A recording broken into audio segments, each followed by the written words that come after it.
The images coming out of the war in Ukraine are heartbreaking. Apartment buildings bombed, civilians killed and injured, and families fleeing in fear of their lives. All this destruction can be upsetting to watch. So how can you stay informed without feeling overwhelmed? And what's the best way to help kids make sense of the war? The Fox Medical Team's Beth Galvin has some suggestions. Trauma researchers have found that repeated exposure to events like wars, even through social media and television, can cause enormous stress, even lasting PTSD. But there are some ways that you can stay aware of the situation in Ukraine without having it interfere with your mental health or your sleep.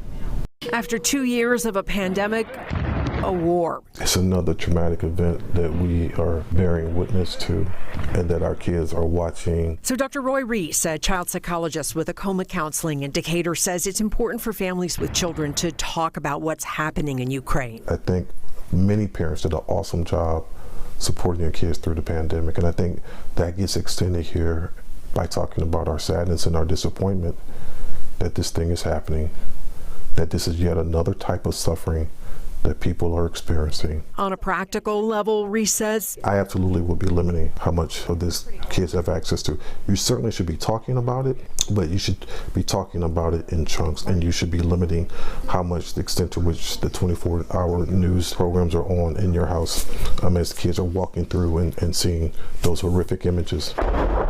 To ease the sense of helplessness, he says it may be helpful to talk about what you can do as a family. So we can support this agency that's helping the Ukrainian people. We can do this, that's supporting the kind of efforts to stop the war, etc. These are things that we can do to help and to make a statement about what we believe is important. And seeing war play out on TV can also affect our sleep. So Dr. Russell Rosenberg, a sleep specialist with NeuroTrials Research, recommends disconnecting from the news loop to give yourself some wind down time before bed. It's not that you want to ignore those things, but you want to be able to control when you're exposed to them.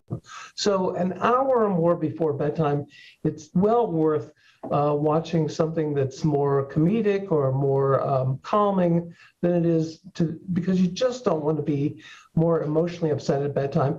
And in fact, some people who say, well, I can watch anything and then fall asleep, don't realize that it may impact their sleep in the middle of the night, either with dreaming, nightmares, or just waking up, unexpectedly.